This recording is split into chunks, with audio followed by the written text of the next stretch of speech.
Dünya Uyghur Qurultayı İcraiya Komiteti Raisi, Uyghur Kişilik Huquqi Qurilishi direktori Ömer Qanat Efendi başçılığındaki 4 kişiden terkib topgan bir hay'at Malayziyada ziyoratda bo'lgan.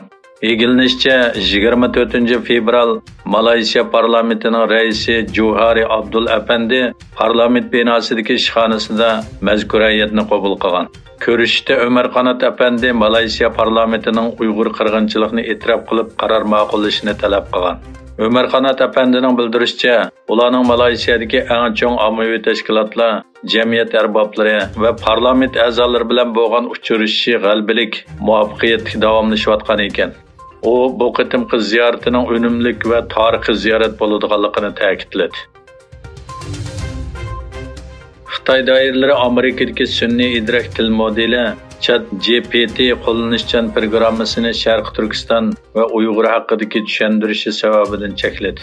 Bu masala davlatning eng chong ijtimoiy aloqa supasi bo'lgan va Xitoydagi Twitter deb atalgan videoda o'tirg'i chiqdi. Ma'lum bo'lishicha, ChatGPT programmasida Uyg'urlar to'g'risida izlaganda Xitoy hukumatining Uyg'urlarga qilayotgan ig'ir kishilik huquq dafsandichiligi tilga ilingan. ChatGPT yana Sharq Turkiston Xitoy ishg'ol qilgan rayon deb chiqarib beradi ekan. Sharq Turkistonning Nilqi rayonidagi arxeologik tekshirish o'rnida 3500 yil burungi so'ngakdan yasalgan kala arvisi, yog'ochchoq va muz chanasi topilgan. Ma'lum bo'lishicha, 2015-yili Sharq Turkistonning Nilqi noyisida arxeologik qoldiqlar bayqalgan. Madaniyat meroslari va arxeologiya instituti 2019-yili bu rayonda arxeologik qazishni boshlagan. Tekshirish natijasida ular Sharq Turkiston va Yevroasiyo sahrolarida bayqalgan mis qurollar davridagi eng chong, eng yaxshi saqlangan tosh qabri binokorlik qoldiqlari ekanligini aniqlab chiqqan. Qoldiqlar ichida muz telish chanasi, kalarusi, yog'ochchoqi va boshqa 40 necha buyum topilgan bo'lib, bular milodidan burungi 16-asrdan 15-asrgacha bo'lgan davrga tava ekan.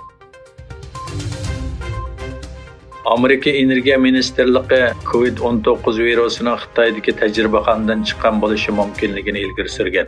Wall Street jurnali gazetining xabar qilishicha, Amerika Energiya Ministerligining bir yangi istixborot dokladida virusning Xitoydagi bir tajribaxonadan chiqib ketgan bo'lishi mumkinligi faraz qilingan. Yuqori darajalik bir Amerika istixborot amaldori bu dokladning yangi erishgan istixborot, ilmiy tadqiqot va hukumat sirtidagi mutaxassislar bilan so'zlash orqali tayyorlanganligini aytgan.